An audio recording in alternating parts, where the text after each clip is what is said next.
Sitting speaker को घसीट के जेल में डाल दो। ये नया पाकिस्तान का कारनामा है। कभी पिंडी से इस्लामाबाद से सिंध असेंबली की वो रेजोल्यूशन पास करने वाली असेंबली का स्पीकर को घसीट के गाड़ी में डाल के जेल के सलाखों के अंदर डाला जाए। जितने पाकिस्तान में अदारे हैं वो अदारे पार्लियामेंट से सुप्रीम नहीं, पार्लियामेंट सुप्रीम है और पार्लियामेंट का स्पीकर भी सुप्रीम होता है। उन जमातों ने जो यहाँ पे इस वक्त मौजूद है और एहतजाज कर रहे हैं, ये दोनों जमातों ने उस 10 साल में नैब के कानून का एक कॉमा या एक फुल स्टॉप तब्दील नहीं किया। अगर ये समझते हैं कि नैब का कानून जो है वो उनको एक ऐसी पावर्स देता है जो कि नहीं होनी चाहिए। मैं पूछता हूँ कि 5 साल आपकी हुकूमत रही, 5 साल PMLN की हुकूमत रही, आपने क्यों नहीं नैब के कानून को तब्दील किया? आसिफ अली जरदारी साहब करप्शन के जिन हैं, उनकी जान मुख्तलिफ तोतों में है। उसमें आगा सराज दुरानी साहब भी हैं और एक तोती भी है एयान अली, उसमें भी इनकी जान है।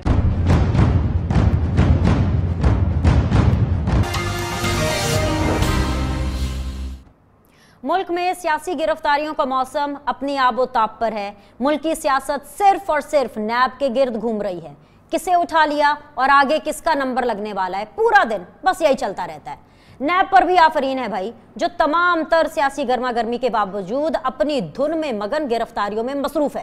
कभी कभार हल्की फुल्की प्रेस रिलीज जारी करने से ज्यादा नैब कुछ बॉदर ही नहीं कर रहा। तमाम तर प्रेशर के बावजूद नैब मजीद आगे बढ़ता जा रहा है। बात अब गिरफ्तारियों से घरों पर छापों तक जा पहुंची है। जिस पीपल्स पार्टी की सिंध में हुकूमत है, उसके सारे वुज़रा कल स्पीकर सिंध असेंबली आगा सिराज दुरानी के घर नैब की रेड के खिलाफ सड़क पर बैठे एहतजाज कर रहे थे।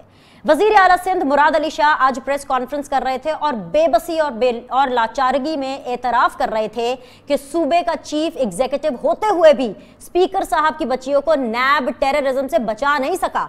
वो बता रहे थे कि नैब एहलकारों ने आगा साहब की बच्चियों से बदतमीजी की और दौराने रेड सिगरेट पीकर धुआं बच्चियों के मुंह पर फेंकते रहे। किसी सूबे के वजीर आला की जानिब से ये इल्जामात अपनी नौयत में इंतहाई संजीदा हैं। मगर हैरानगी की बात यह है कि जिस नैब से जुडिशरी ता सियासतदान सभी इस कदर नाराज हैं, उस नैब को कोई रोक क्यों नहीं पा रहा? ऐसी क्या मजबूरी है कि पार्लियामेंट जिसको काला कानून कह रही है, उसे खत्म या कोई रद्द-बदल के लिए आगे क्यों नहीं बढ़ रही? जिन कानून साजों ने यह काम करना है, वो तमाम तर तहफ़्फ़ुज़ात के बावजूद पार्लियामेंट को महज एक जलसागाह क्यों समझ रहे हैं? अवाम की टैक्स मनी से बुलाए गए तमाम असेंबलीज के तमाम इजलास सिर्फ सियासी पॉइंट स्कोरिंग और जाती एजेंडों तक महदूद होकर क्यों रह गए हैं? पार्लियामेंट और जलसागाह में कोई फर्क बाकी क्यों नहीं रह गया? पार्लियामेंट अपना काम क्यों नहीं कर पा रही? मीडिया पर मसल्लत किया गया बुरा वक्त खत्म होने को क्यों नहीं आ रहा? कंट्रोल डेमोक्रेसी के बाद कंट्रोल जर्नलिज्म की बातें क्यों हो रही हैं? इन और इन जैसे कई सवालों के जवाब के लिए मैंने आज अपने शो में इनवाइट किया है बड़ा मोतबर पैनल। शौकत पराचा साहब, आप न्यूज़ से वाबस्ता हैं, आपका में इनफैक्ट नया रिसेंटली लॉन्च चैनल है, अस्सलाम वालेकुम, वार्म वेलकम। राना मुबशर साहब आज टेलीविजन से वाबस्ता हैं, सीनियर एंकर पर्सन है, अस्सलाम वालेकुम राना मुबशर साहब, आपको भी मैं खुशामदीद कहती हूँ। Last but not the least Tahir Malik साहब हमें ज्वाइन कर लेंगे अब से थोड़ी देर में, वो भी एनालिस्ट हैं, बहुत बारीकी से जो पाकिस्तान की पॉलिटिक्स है उस पर नजर रखते हैं। हैविंग सेड दैट, इससे पहले कि मैं आप लोगों से सवाल करूँ, एक और अपडेट मैं आपके साथ ऐड कर लेती हूँ कि while I was coming for this show, Rana Mubashar साहब एंड शौकत पराचा साहब, तो हमने देखा कि नैब का एक एलामिया आ गया है और नैब ने अपने एलामिया में वही बात की है कि चादर और चार दीवारी का जो तकद्दुस है उसको हम पामाल होने नहीं देंगे। तो भाई उनसे कोई पूछे, और यही मेरा आपसे सवाल है बड़ा सीधा सा, ढेर सारे और सवालों के साथ जो कि मैंने अपने इब्तिदाइया में आप सब लोगों से पूछ लिए कि भाई जो कल हुआ सिंध में, जिस तरह से 7 घंटे तक एक फैमिली को यरगमाल बनाया गया, क्या ये चादर और चार दीवारी के तकद्दुस को पामाल होना नहीं कहते? तो भाई कल क्या था? कल जो हमने एक टीजर देखा जिसकी फिल्म अभी तक जारी है, what was that? Starting from Rana Mubashar साहब। देखें, सिंपल सी एक बात है, ये बड़े अरसे से एक्सपेक्टेड था और अभी और आगे काम शुरू होगा, एंड स्पेशली सिंध में होगा, क्योंकि एक इशू वहाँ पे ये पड़ा हुआ है कि जितने डॉक्यूमेंट्स मिले हैं वो डॉक्यूमेंट्स मैं ये नहीं कह रहा कि स्पीकर साहब के घर से मिले हैं, जो लॉ एनफोर्समेंट एजेंसीज ने जो वहाँ पे इंक्वायरी की है पिछले 2-2.5 साल के अंदर अंदर, उसमें इतने डॉक्यूमेंट्स हैं कि जनाब मेरे ख्याल में अगर कवानीन अच्छे हों और सही हों और नैब अच्छे तरीके से प्रोसिक्यूशन कर सके तो मेरे ख्याल में वो काफ़ी हैं। वो डॉक्यूमेंट्स ये हैं कि किताबों के अंदर बने हुए जनाब सारे जितने भी वहाँ पे प्रोजेक्ट्स हैं वो बने हुए हैं किताबों के अंदर, कागज़ों के अंदर, लेकिन ज़मीन पे कुछ नहीं है। नाउ माय इशू इज़, मेरा जो गिला है, जो नैब से गिला है कि भाई साहब आप जाते तो इस तरह जैसे सुल्तान रही जाता है, लेकिन बात यह है कि जब आप वापस निकलते हैं या कोई चीज़ आपने प्रूफ करनी होती है जाके अदालतों में, तो वहाँ पे बकरी हो जाते हैं आप। ये मत करें, आपने हाथ डालना है तो पक्का हाथ डालें, नहीं हाथ डलता पक्का तो चुप करके बैठ जाए। ये मत करें कि आप 90 दिन हमें भी जनाब सूली पे लटकाई रखें, यानी कि मीडिया को पमीरी दे के रखे आप कि जनाब सब कुछ हो जाएगा, इंज हो जाएगा, उंज हो जाएगा, लेकिन एंड रिजल्ट जो होंगे वो निल निकलता है। निल क्यों निकल रहा है एंड रिजल्ट? कि प्रोसिक्यूशन वीक है जनाब, इन्वेस्टिगेशन वीक है। अगर सारी चीजें अगर वीक ना हो, पक्का हाथ डाले नैब, तो मेरे ख्याल में किसी को गिला शिकवा नहीं होगा। लेकिन पक्का हाथ डालने में बिल्कुल नैब जो है बिल्कुल डिफेंसिव पर चली जाती है, अदालतों में जाके नहीं, एक यहाँ पे कहानी शुरू हो जाती थी, इत्थे वकील जड़ा दूसरे एंड ते भी 25 करोड़ रुपए का मिल जाता है, साढ़े कोल वकील जड़ा होंदा है बड़ा माठा होंदा है। This is not the issue. The issue is कि आप अगर किसी की इज्जत करनी है, दिल से करनी है तो करें। पक्का हाथ पड़ता है, उस पर आपके पास चीजें मौजूद हैं जिसमें वो कल को अदालत में रगड़ा जा सकता है, तो रगड़े उसको, फिर आपको कोई नहीं पूछेगा। लेकिन अभी तक जो चीजें सामने आ रही हैं, जो केसेस सामने आ रही हैं, उसमें ये होता है कि अदालतों से लोग छूटते जा रहे हैं। वहां पे कोई चीज ऐसी सामने आ रही जिससे उनको जिस तरह के रिमार्क्स आते हैं अदालत की तरफ से, जब छोड़ना होता है, जब जमानत मिलती है, और जो कह करके जमानत मिलती है कि जिस तरह शहबाज शरीफ साहब के केस में हुआ, अदालत ने कैटेगोरिकली ये कहा कि भाई ये किसी और मकासद के लिए नैब ने जो है इनको उठाया था, ये किसी और मकासद के लिए ये सारा कुछ किया गया। जिस तरह के रिमार्क्स आ रहे हैं वो अपने आप में एक चार्जशीट है नैब के खिलाफ। शौकत पराजा साहब, thank you very much for joining in, welcome to the show. यहीं से बात आगे बढ़ाएं, जैसे राना मुबशर साहब ने की। सबसे पहले उन्होंने एक बात की मेरी बहुत सी बातों के बाद कि जी भाई अभी और भी काम होने वाला है और भी लोग पकड़े जाएंगे, सिंध में ज्यादा लोग पकड़े जाएंगे। सीधा सवाल पहले यहां से शुरू कर लें, और जो अब लोग पकड़े जाएंगे क्या वो हुकूमत के भी लोग उनमें शामिल होंगे? क्या अब हुकूमत का नंबर आएगा या सिर्फ ऑपोजिशन के ही लोग उठाए जाएंगे? इसलिए क्योंकि बैलेंसिंग एक्ट लेवल भी तो करना है। ये भी तो एक स्कूल ऑफ थॉट जो है ढंडोरा पीट रहा है कि हूं जी हुकूमत दी बारी है। वो ढेर सारों को उठा के अलीम खान को उठा लिया, अब दोबारा लगता है कि कोई हुकूमत का बंदा उठाने वाले हैं। जी बहुत शुक्रिया। ये सिंध में पहली बार गिरफ्तारियां नहीं हो रही। जब इनकी गवर्नमेंट पिछली बार थी तो फिर भी सिंध में गिरफ्तारियां हुई, बल्कि सिर्फ सिंध ही में गिरफ्तारियां हुई। डॉक्टर आसिम गिरफ्तार हुआ, शर्जील मेमन अभी तक जेल में है, और हस्पताल में शर्जील मेमन था तो हस्पताल के कमरे में भी शायद तारीख में पहली बार छापा पड़ा हो कि मुल्क के चीफ जस्टिस ने जाके बाकायदा छापा मारा। वो माजी बईद नहीं है। जिस तरह से कल पकड़ा गया आगा सिराज दुरानी को और फिर उनके घर पे रात को 10-12 गए, आप केस देखें, कोई स्पेसिफिक केस नहीं है। एसेट्स बियॉन्ड मीन का एक जेनेरिक केस बनता है और हर दूसरे आदमी पे केस बन जाता है, और आज तक एक भी केस प्रूव नहीं हुआ।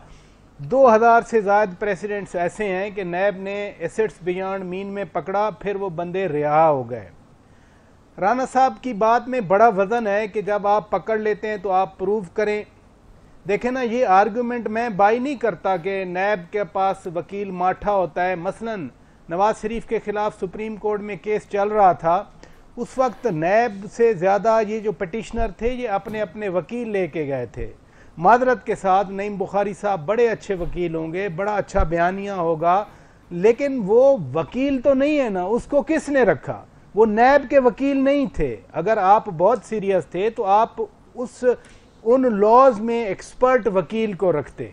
और मुझे याद है खुद कोर्ट ने नईम बुखारी को कहा था कि आपसे जितने भी सवाल पूछे हमने, आपने एक ही सवाल का जवाब नहीं दिया। फिर उसी केस में, जिस केस में नवाज शरीफ नाअहल हुए, ताहयात पाबंदी लग गई, ना वजीर आजम बन सकते हैं ना पार्टी के सदर बन सकते हैं, उसी फ्लैगशिप में तो बरी हो गए एहतसाब कोर्ट में। यानी उस वक्त सिर्फ इस पूरे प्रोसेस में नैब के माठे वकील नहीं थे, बल्कि प्राइवेट सेक्टर से पिटिशनर कौन कौन पिटिशनर थे। खुद इमरान खान पिटिशनर थे जो आज वज़ीर आज़म हैं माशाल्लाह पाकिस्तान के, शेख रशीद पिटिशनर थे जो आज माशाल्लाह वज़ीर रेलवे हैं, और तीसरे जमात इस्लामी के अमीर भी पिटिशनर थे। आप जितना मर्जी चाहते कोई वकील बड़ा रख लेते। लिहाजा मैं नहीं समझता कि ये वकीलों में कोई खामी है या वकीलों की अहलियत या उनकी दानिश इतनी नहीं है कि वो लड़ सकें। नैब उठा लेती है बंदे, केस होता नहीं है ग्राउंड में। बता रहा हूं बार, आगा सिराज दुरानी अब वो एग्जीक्यूटिव नहीं है, वो लेजिस्लेचर हैं, वो एक असेंबली के हेड हैं। पहले आप गवर्नर को बताते, गवर्नर भी तो आपकी पार्टी का है ना, कौन सा उन्होंने सीक्रेट आउट कर देना था। यहाँ इस्लामाबाद में एक इंप्रेशन था परसों के कल कोई बड़ी गिरफ्तारी होनी है। अच्छा। जब इंप्रेशन ड्राइंग रूम्स तक हो, जब इंप्रेशन ड्राइंग रूम्स तक पहले हो तो इट मीन उसमें मेलाफाइडी और मेल इंटेंशन जरूर होती हैं। जिस तरह से पकड़ा गया, आप कराची में नहीं पकड़ सकते थे। आज क्यों वो कह रहे हैं कि जी हमारा एक बंदा भी पिंडी में मारा गया, हमारी दूसरी बंदी भी पिंडी में मारी गई, हमारा स्पीकर भी पकड़ लिया गया। कराची में कौन मना कर रहा है आपको पकड़ने के लिए? आपने आसिम को भी तो उठाया था, आपने काका को भी उठाया था, आपने जिसको चाहा आपने उठाया। आप इस तरह का ग्राउंड क्यों प्रोवाइड करते हैं कि लोग ऐसी बातें करें? एक बात बताएं, ओके शौकत साहब, मुझे ताहिर मलिक साहब को भी जरा एंटर करना है। ये क्वेश्चन मैं आप तीनों से पूछ रही हूँ, आप तीनों मेरे सुपर सीनियर्स हैं, और खैर आप खास तौर पे आप जो दोनों हजरात हैं इस्लामाबाद, आप पिंडी इस्लामाबाद की बातें कर रहे हैं, मतलब you know better, way much better than I know. मुझे एक बात बताएं ताहिर मलिक साहब, आपसे मैं आगाज कर लेती हूँ इस चीज का। We have been really vociferous about many issues, लेकिन बहुत सी चीजों के बारे में हम नहीं बात करते। जैसे फॉर एग्जांपल सिंध में किसकी गवर्नमेंट है? पाकिस्तान पीपल्स पार्टी की। मुराद अली शाह साहब बेबस नजर आ रहे हैं, पूरी की पूरी कैबिनेट, स्पीकर सिंध असेंबली के बाहर, घर के बाहर बैठी हुई है, कोई कुछ नहीं कर पा रहा। Then where is the power house? Who are the people who are so powerful, who are calling the shots? कौन कर रहा है ये? देखिए ये बड़ा सेंसिटिव क्वेश्चन है आपका। मैं खुद समझता हूँ कि गुज़श्ता 2 साल से ये पाकिस्तान का क्राइसिस है, स्पेशली पनामा से। देखिए हुकूमतें अच्छी होती हैं, हुकूमतें बुरी भी होती हैं, उनकी परफॉर्मेंस अच्छी भी होती है, उनकी परफॉर्मेंस बुरी भी होती है, करप्ट भी होती है, दैट बिसाइड द पॉइंट। मगर हुकूमत का मतलब होता है आप सुप्रीम है, you are the head of the nation. मतलब आप अगर आप 2 साल की हिस्ट्री देखें, मैं नवाज शरीफ के लास्ट डेज की बात कर रहा हूँ और हकानी अपना शाहिद साहब की जो आपके हमारे वज़ीर आज़म थे, तो it was like a state at war with itself. हमारे अपने इदारे एक दूसरे से उलझते रहे हैं, मतलब असेंबली उलझती रही है हुकूमत से, हुकूमत उलझती रही है एस्टैब्लिशमेंट से। अब आप पाकिस्तान में किसी आम आदमी को पूछ लें, किसी के पास एक साफ़ सुथरा एक सवाल का जवाब होता है कि भाई ये मुल्क कौन चलाता है। चले हम मुसलमान हैं, मान लेते हैं अल्लाह ताला चलाता है, मान लिया। अब थोड़ा अगला सवाल है कि अल्लाह ताला के बाद कौन सा इंसान चलाता है। मैं अपनी कोई 60-70 साल ज़िंदगी में, अपनी को 22-23 साल जर्नलिज्म में, मेरे पास इसका जवाब नहीं है। पहला आपके जो सवाल का कि ये पावर स्ट्रक्चर कौन सा है, आपके पास जवाब नहीं है कि आप बताना नहीं चाहते? पहले ही हम लोग इतने कंफ्यूज हैं, पहले ही अवाम इतनी कंफ्यूज है। हाँ, तो आप ये कहना कि you can not express that. ये मेरा ख्याल है ये भी एक इत्तेजाज का तरीका होता है कि आप कहते हैं कि मुझे पता नहीं और साथ तारीफ से अपनी तारीफ भी करते हैं। मैं 26 साल से जर्नलिज्म में हूँ, तो बहरहाल मैंने घर जाना है इसलिए मुझे पता नहीं है। अब दूसरा जो आप बात कर रहे हैं ना, जो मेरे दोनों दोस्तों ने बड़ी अच्छी बात की है जो नैब के वाले से, मैं बिल्कुल एक बात करना चाह रहा हूँ। सिंपल बात यह है कि सिविलाइजेशन का तकाजा ये है कि आपके सोसाइटी जो है उसमें आपकी पार्लियामेंट एक लॉ बनाए, आपका एक सिस्टम हो। जो बंदा लॉ तोड़े उस पर सज़ा होनी चाहिए। वो ब्लाइंड है, उसकी बरादरी कौन सी है, उसका सूबा कौन सा है, उसकी पॉलिटिकल थिंकिंग क्या है, ये उस लॉ इज़ ऑलवेज ब्लाइंड। हमारे यहाँ सबसे बड़ी ट्रेजिडी ये है कि हमारे जो सर्कल्स हैं, जो डिस्कशन करने वाले पॉलिटिकली एक्टिव हैं, वो आपको बताते हैं हफ्ता पहले कि पाजी उन्होंने पीपल्स पार्टी की खैर दी, अब नवाज की बारी है। What is this? मैं समझता हूँ कि सबसे बड़ा इशू जो है वो नैब की क्रेडिबिलिटी है। नैब को उतनी देर तक काम नहीं करना चाहिए जब तक वो ये क्रेडिबिलिटी इस्टेब्लिश नहीं करती कि ये कॉन्स्टिट्यूशनल इदारा है, ये इंडिपेंडेंट इदारा है और ये ब्लाइंड है। इसका कोई पॉलिटिकल बायस नहीं है, इसका कोई कल्चरल बायस नहीं है, इसका कोई रिलीजियस बायस नहीं है। ये नैब है और पाकिस्तान के ये कवानीन है, ये जिसने तोड़े हैं ये उसके खिलाफ जाएगी। अब हो क्या रहा है, हमें एहसास हो रहा होता है कि अब दोनों शरीफ बरादरान की बारी है, चलो जी अब ख्वाजा आसफ भी साथ आ गया, अब फलाना भी आ गया, और एकदम चीज़ें बदलना शुरू हो जाती हैं। एकदम 360 होता है, सारे पकड़े जाते हैं, एकदम सारे इनोसेंट हो जाते हैं, लेकिन निकलता कुछ नहीं है ना। निकलता कुछ नहीं। वो 480 अरब करप्शन, ये डॉक्टर आसिम साहब की बात कर रहे थे, आज वो फिर गए हैं बैरून मुल्क, इससे पहले भी जा चुके हैं अपनी बेगम का इलाज कराने। मतलब इतनी इंसल्ट, इतनी बेइज्जती हुई, कोई आगे जाके नैब से पूछता भी नहीं है कि भाई कुछ निकला नहीं है, हम जमानत पे बाहर आ गए हैं, तो भाई आपने किया क्यों, किस बेस पे किया? लास्ट मेरा पॉइंट ये कि अगर आपके इंस्टीट्यूशन की क्रेडिबिलिटी नहीं होगी, जो खास तौर पे कॉन्स्टिट्यूशनल इंस्टीट्यूशन है, मैं समझता हूं उनको काम करने का हक नहीं है। और जो मर्जी आप कह लें, नैब अपनी एक इंडिपेंडेंट कॉन्स्टिट्यूशनल इंडिपेंडेंट पोजीशन नहीं स्टैब्लिश कर सकी, ये सबसे बड़ा क्वेश्चन है। चलिए जी, एक छोटा सा ब्रेक लेते हैं, ब्रेक के बाद वापस आएंगे। All the gentleman in Islamabad and definitely the one sitting in Lahore, हम उनके साथ दोबारा कनेक्ट करेंगे इस ब्रेक के बाद।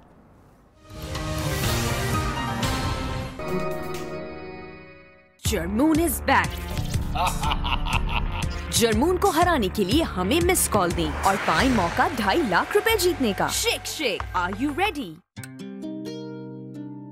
एहसन आप? वाह, घर का कोना कोना चमचमा रहा है और कमोड भी चमक रहा है। नीला हार्पिक है ना? लेकिन बाथरूम में वो चमक नहीं। पर मैं तो हमेशा डिटर्जेंट से साफ करती हूँ। बाथरूम के लिए काफी नहीं है, क्योंकि बाथरूम में होते हैं सख्त दाग जैसे काई, जमा हुआ साबुन और खारे पानी के पीले दाग। ले आइए हार्पिक बाथरूम क्लीनर, जो डिटर्जेंट के मुकाबले दे 2 गुना बेहतर सफाई। इससे पानी में घोलकर फर्श चमकाएं और जिद्दी दागों पे सीधा लगाकर पाएं चमकता हुआ साफ बाथरूम। वाओ, नीला कमोड और लाल बाथरूम के लिए।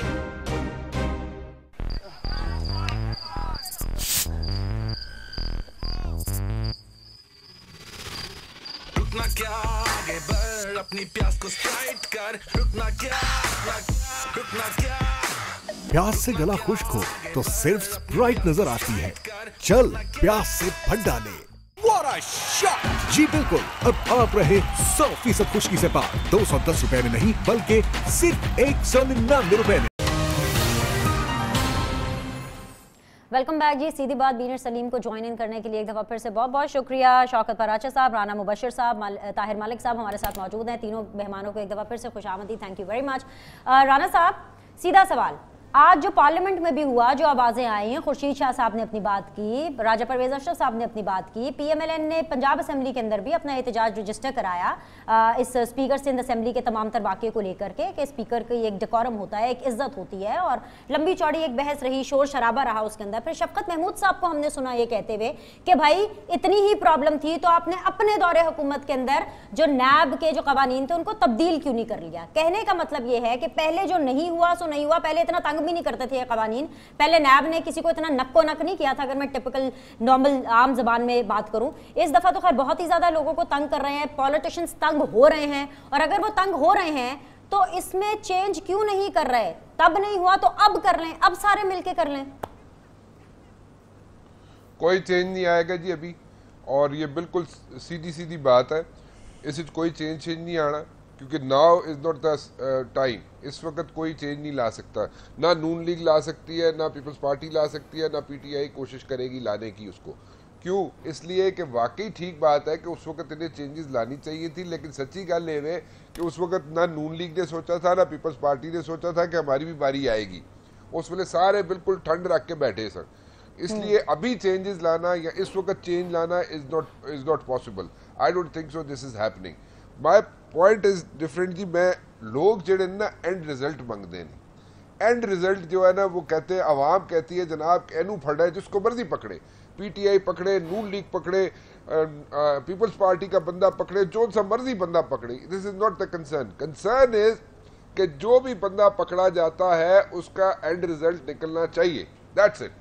People want this thing, everyone wants this thing, you want this thing, I want this thing, लेकिन एंड रिजल्ट नहीं निकल रहा ना। एंड रिजल्ट नहीं निकलेगा, हाँ। तो एंड रिजल्ट नहीं निकलेगा तो आपका जो ये कहते हैं ना जी, मैं थोड़ा सा इख्तलाफ करूंगा कि यहाँ पे कि जनाब ये कोई ऐसी बॉडी है नैब जो कि बड़ी इंडिपेंडेंट है। कौन सी इंडिपेंडेंट बॉडी है भाई? लीडर ऑफ द अपोजिशन और लीडर ऑफ द हाउस दोनों मिलके एक चेयरमैन यहाँ पे सिलेक्ट करते हैं, इलेक्ट नहीं सिलेक्ट करते हैं, और मौजूदा चेयरमैन जो है उनको मौजूदा चेयरमैन को सिडनी में बैठ के उनके बड़े भाई के घर में 2 साल तक बड़े भाई के घर में कन्विंस किया जाता रहा leader of the opposition and leader of the house 2 साल तक उनके यहाँ पे चेयरमैन बनने से पहले सिडनी में बैठ के उनको कन्विंस किया जाता रहा कि जनाब तुसी नवे चेयरमैन बन जाओ ना। कौन सी न्यूट्रल बॉडी? कोई न्यूट्रल बॉडी नहीं है। आप leader of the house, leader of the opposition मिलकर एक चेयरमैन इलेक्ट कर रहे हैं। कौन सी neutral body? There is no neutral body, कोई न्यूट्रल बॉडी नहीं है ये। अगर न्यूट्रल बॉडी नहीं है तो इट मींस कि व्हाटएवर इज हैपनिंग, अगर मैं आपकी बात मानूं, आपके एनालिसिस की रोशनी में जाऊं, तो इट मींस कि whatever is happening PTI is equal to it, is party to it, right? No no no no no, मैं थोड़ा सा यहाँ पे चेंज कर दूं। ये मसला जो है अब ये है कि चेयरमैन को आप निकाल नहीं सकते। अब चेयरमैन कौन निकालेगा जी उसको? या तो चेयरमैन साहब खुद रिजाइन करें, चेयरमैन को आप निकाल नहीं सकते। अब चेयरमैन साहब तो करेंगे अपनी मर्जी। अब पीटीआई जो कहती है कि जनाब फलां बंदे नू फाड़ लो, फलां नू फाड़ लो, या पीटीआई के अलावा जो लोग कहते हैं, जिस तरह जनाब मलिक साहब कह रहे हैं कि फलां बंदा जनाब उसको कहते हैं जनाब को फलां बंदे नू चुक लो या उत्थे रेड पा दियो, ठीक है वो करते हैं। लेकिन अब चेयरमैन जो है ना इधर की सुनता है ना उधर की सुन रहा है, वो अपनी चल रहा है। और वो किसकी चल रहा है? वो फिर दस देता उन्होंने कि उन्होंने भी कार जाना है तो मैं भी कार जाना है, ठीक है ना। सो बात यह है कि अब इस वक्त ये सिचुएशन नहीं है कि वो सुनेंगे ऑपोजिशन की सुनेंगे या पीटीआई की सुनेंगे या हुकूमत की सुनेंगे, नहीं सुनेंगे किसी के चेयरमैन साहब को। चेयरमैन साहब पक्के हैं, उन्होंने सीट पक्की है, उन्होंने जिथे भी जाना। मेरा सिर्फ एक कंसर्न है, अवाम का एक कंसर्न है, एंड रिजल्ट कढो, जिसनू मर्जी फड़ो, पीटीआई के बंदे को पकड़े, नून लीग को पकड़े, पीपल्स पार्टी को पकड़े, एंड रिजल्ट निकाले। रेफरेंसेस बनाते हैं आप जब नैब वाले, ऐसा तगड़ा रेफरेंस बनाए कि अगला बंदा हिल ना सके, साह ना ले सके। ये नहीं कि 90 दिन तक भंभीरी दी रखो जनाब, मीडिया भी इतने जनाब छाला मारता रहे कि ओनू फाड़ लेता है, इथू फाड़ लेता है, अंदर वो फलां जनाब इस तरह हो गया है, फलां ज्यादती हो गई। नो, आप एंड रिजल्ट निकाल के दे, सारी अवाम नैब के पीछे खड़ी हो जाएगी, सारी अवाम जनाब नैब के नारे लगाएगी। लेकिन एंड रिजल्ट काट दो, एंड रिजल्ट नहीं कटोगे कख भी नहीं होना। तो वो नहीं निकल रहा ना, तो बस आगे भी नजर आ रहा है कुछ नहीं निकलना। शौकत पराचा साहब, आप जैसे कह रहे हैं ना कानून नहीं बदलना, तो इसी तरह रिजल्ट भी नहीं निकलना। मैं एक चीज ऐड कर लूं, जी जी जी जी कर लें, ऐड कर लें। मैं एक चीज ऐड कर लूं, देखें आप सारी जिंदगी के लिए एक क्लीन चिट दे देंगे, अदालत अगर छोड़ देगी, चाहे वो किसी को भी छोड़े, किसी भी पार्टी से किसी का भी ताल्लुक हो, कोई भी लीडर हो, अगर उस पर पक्का हाथ नहीं पड़ेगा, पक्का रेफरेंस नहीं बनाया जाएगा, अदालत अगर उन्हें छोड़ देगी तो अदालत को कहां पे जाके चैलेंज करेंगे? वो सारी जिंदगी के लिए एक क्लीन चिट मिल जाएगी उसको, उस बंदे को। और वो क्लीन चिट एक ठप्पा होगा कि जनाब मैं तो सारी जिंदगी मेरे ते इल्जामात लगते रहे ने, मैं तो कीता ही कख नहीं। सो आप जरा उसको देखें कि वो एंड रिजल्ट जो है उल्टा जा रहा है। एंड रिजल्ट ये जा रहा है कि आपको क्लीन चिट्टे मिलनी शुरू हो गई हैं। क्लीन चिट्टे मिलेंगी तो कल पीटीआई कौन सा नारा लगाएगी, इलेक्शन में क्या नारा लगाएगी? सो this is a dangerous situation कि आप लोगों को क्लीन चिट्टे मिलनी शुरू हो गई है। मेरी सिर्फ गुजारिश ये है, नैब को चाहिए पक्का हाथ डाले फिर पकड़े, नहीं अगर पक्का हाथ डालता मत पकड़े। चले पता चले आप ही की गुजारिश नैब सुन ले जी। शौकत पराचा साहब, welcome back to the show. ये जो राना मुबशर साहब बात कर रहे हैं, हाँ बात एक इनकी बहुत वैलिड है कि एंड रिजल्ट क्या है। 480 अरब का हमें बताया गया करप्शन होगी, किधर है 480 अरब? इतनी करप्शन का हमें शहबाज शरीफ साहब की बताया गया, किधर है वो करप्शन? अलीम खान के जो मामला है वो चल रहे, पैसे कितने रिकवर हुए, हो भी रहे हैं नहीं हो रहे, ये बात अपनी जगह पे वैलिड है। लेकिन अगर हर कोई इतना परेशान है, parliamentarian, it is NAB versus the parliament right now, तो सारे पार्लियामेंटेरियंस मिलकर इस कानून को तब्दील क्यों नहीं कर रहे? What is stopping them? कौन रोक रहा है, किस वजह से नहीं कर पा रही है? बहुत शुक्रिया मुझे वेलकम बैक करने का, क्योंकि मेरा ख्याल था अब राना साहब ही शो करेंगे। मैं सुन रहा हूँ, अच्छी बातें कर रहे हैं। देखिए, पीपल्स पार्टी ने कोशिश की, ऑन रिकॉर्ड मैं आपको बता दूं, सेनेटर ताज हैदर ने बिल पेश किया, 1 वोट से वो बिल फेल हो गया, क्योंकि नून लीग ने उसकी नून लीग की हुकूमत थी, नून लीग ने साथ नहीं दिया, और इसी वजह से आज नून लीग वाले कहते हैं कि जी हमसे बड़ी गलती हो गई। लिहाजा there is a will in political parties. दूसरी बात बड़ी इंपॉर्टेंट है कि ये मामलात आगे क्यों नहीं बढ़ते। अनफॉर्चुनेटली नैब के बारे में ये तासुर किसी हद तक दुरुस्त और वैलिड है कि ये किसी न किसी मोटिवेशन पे लोगों को पकड़ा जाता है, जो होता है ना अक्रॉस द बोर्ड। पीपल जो आम लोग हैं वो यही चाहते हैं, जो राना साहब कह रहे हैं कि जी जो भी करप्ट है उसको ज़रूर पकड़ना चाहिए। मतलब है अगर हमने एज अ सोसाइटी आगे बढ़ना है, ये इमरान खान की ख्वाहिश भी हो सकती है, ये बिलावल भुट्टो जरदारी की ख्वाहिश हो सकती है, ये मरियम नवाज की ख्वाहिश हो सकती है, ये राना साहब की ख्वाहिश हो सकती है, ये आपकी हो सकती है, ये मेरी हो सकती है। ऐसा नहीं हो रहा। जिस इदारे की जेनेसिस यानी बुनियाद पॉलिटिकल विक्टिमाइजेशन और आर्म ट्विस्टिंग पे हो, जो लॉ बदयांती पे बना हो, उस वक्त के लोगों को तोड़ने के लिए, और आपको याद नहीं है जब काफ लीग बन रही थी, उसकी हुकूमत नहीं बन रही थी, इसी नैब लॉज के अंडर लोगों को तोड़ कर उनकी आर्म ट्विस्टिंग करके वफादारियां तब्दील करवाई गई और वो दूसरे दिन कैबिनेट में बैठे हुए थे। अरे ये कोई मैं माजी बईद की बात नहीं, मैं कोई मोहम्मद शाह रंगीला के दौर की, बहादुर शाह जफर के दौर की बात नहीं कर रहा। ये मैं जर्नलिस्ट था, राना साहब भी बड़े एक्टिव जर्नलिस्ट थे, मैं उस जमाने की बात कर रहा हूँ। अभी होता क्या है, डीजी लाहौर नैब हैं, यानी प्रोफेसरों को हथकड़ी लगती है, वो जाके रोते हैं, जी बड़ी गलती हो गई जी, बड़ी गलती हो गई जी, मैं माफ़ी मांगता हूँ। लेकिन केस तो वैसा ही पड़ा है। आपने शहबाज शरीफ को पिक किया, क्या होमवर्क नहीं किया था आपने? आज जो राना साहब कह रहे हैं सही कह रहे हैं, वो तो आशियाना केस खत्म हो गया, उसमें करप्शन हुई या नहीं हुई मुझे नहीं पता, लेकिन आपने पकड़ा तो था ना। अब जुडिशल हुआ, जुडिशल पे वो बाहर आ गए, बड़े पंप एंड शो के साथ लाहौर नैब ने पकड़ा जाके ख्वाजा साद रफ़ी को, वो जुडिशल हो चुके हैं, वो भी बाहर आ जाएंगे। अबे आप कर क्या रहे हैं भाई?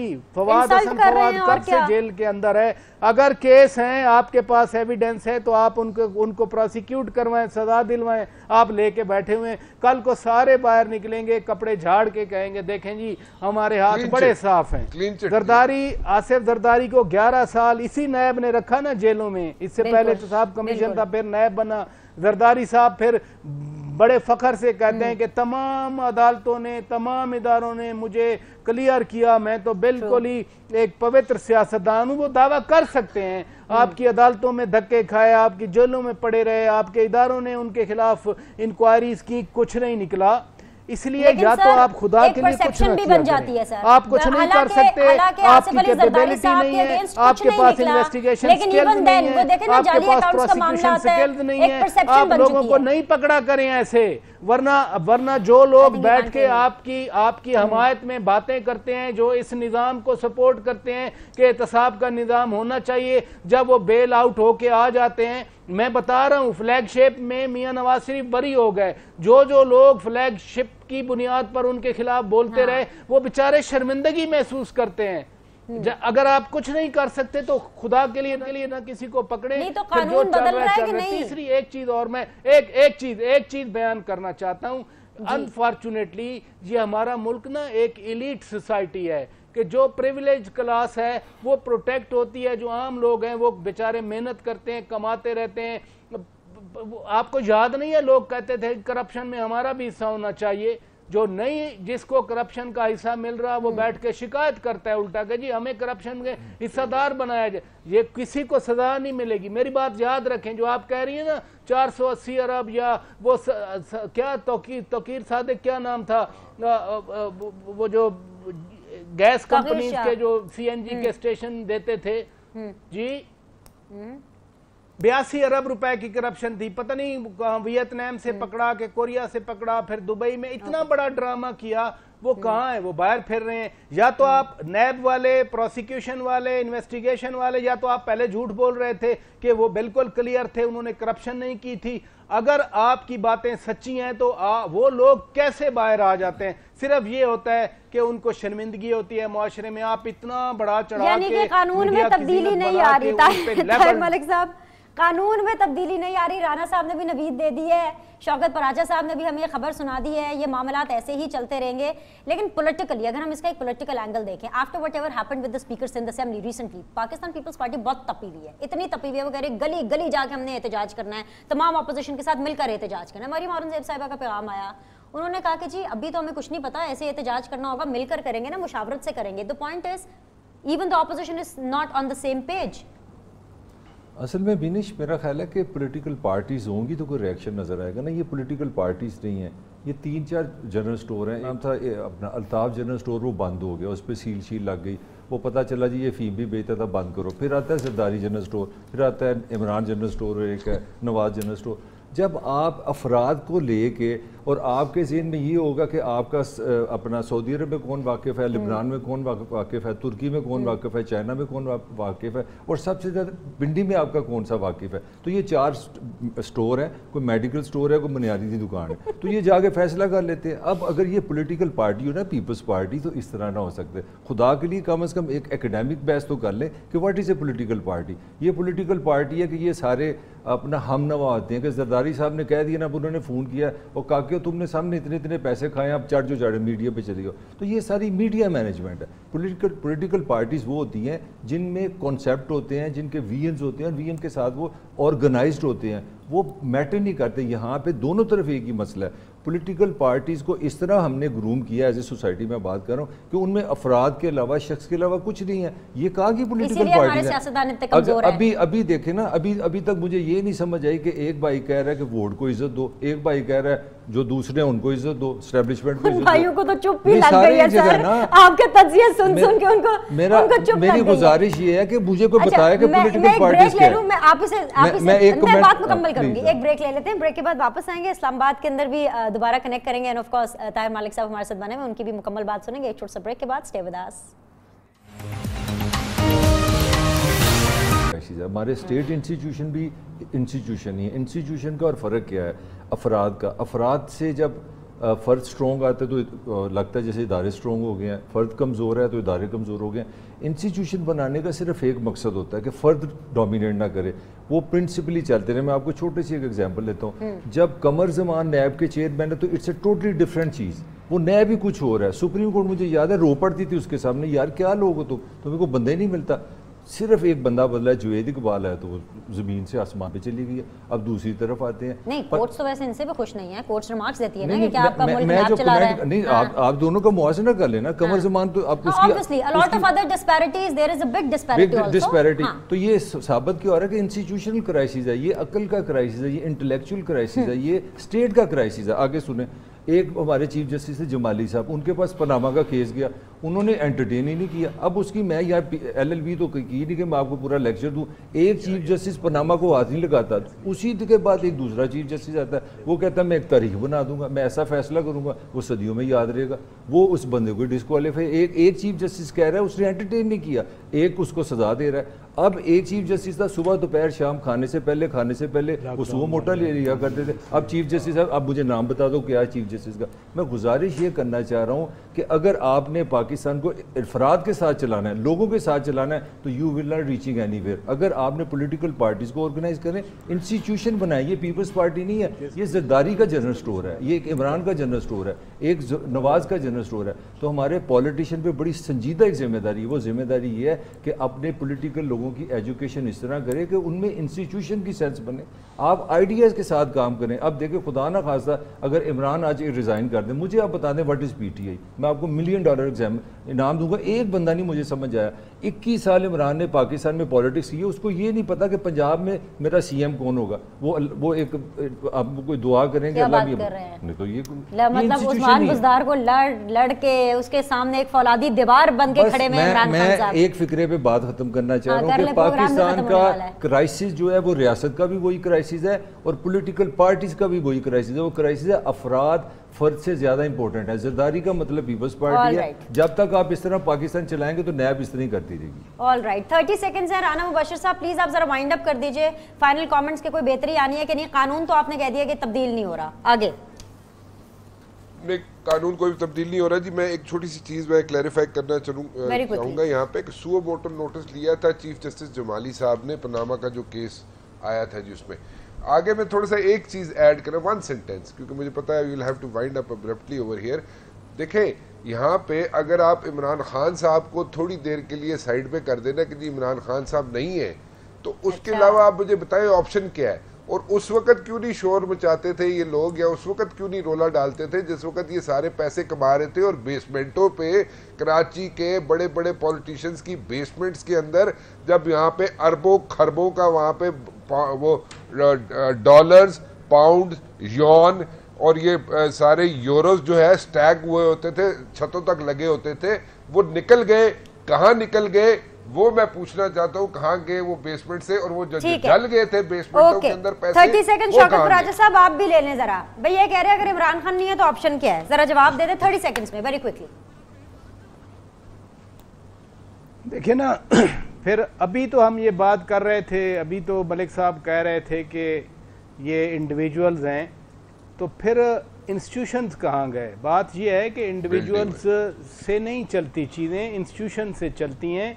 Institution building